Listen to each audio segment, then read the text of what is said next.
ત્યાં પણ આપણે મોટી સંખ્યામાં 100 લોકોએ ગુજરાતમાંથી ત્યાં જવાનું છે। સાથીઓ, આદિવાસી એટલે કોણ? આગળના વક્તાઓએ ખૂબ સારી માહિતી આપી છે।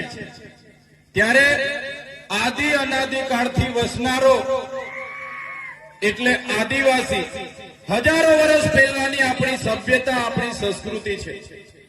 સાથીઓ, આદિવાસી એ આ દેશનો મૂળ માલિક છે। આ પૃથ્વી પરનો સૌથી પહેલાનો કોઈ માનવી હોય તો એ આપણે આદિવાસી છે, એના આપણા પૂર્વજો છે। ધર્મપૂર્વી આપણી સંસ્કૃતિ છે।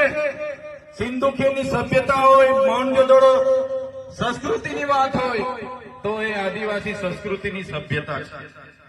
સાથીઓ, આ સંસ્કૃતિ, આ સભ્યતા, આપણી રૂઢિ પરંપરાઓ, આપણી પ્રથાઓ, પૂજા વિધિ, આપણા રીત રિવાજો, આપણી રહેણી કહેણી, આપણી બોલી ભાષા, આપણા પહેરવેશ, આપણા વાજિત્રો, આપણા ઓજારો સચવાઈ રહેશે તે જ દિવસે આપણે આદિવાસી તરીકે બચી જઈશું। નહીં તો આવનારો સમય આપણા માટે કપરો સમય આવવાનો છે।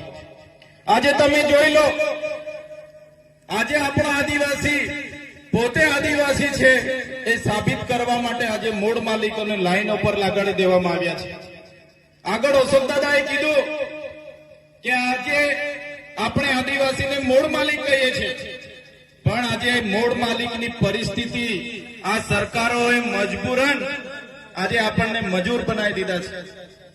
આજે મૂળ માલિક 5 કિલો ચોખા અને 3 કિલો ઘઉં માટે 2 દિવસો લાઈન પર ઉભો રહે છે। આ પરિસ્થિતિ આપણી છે।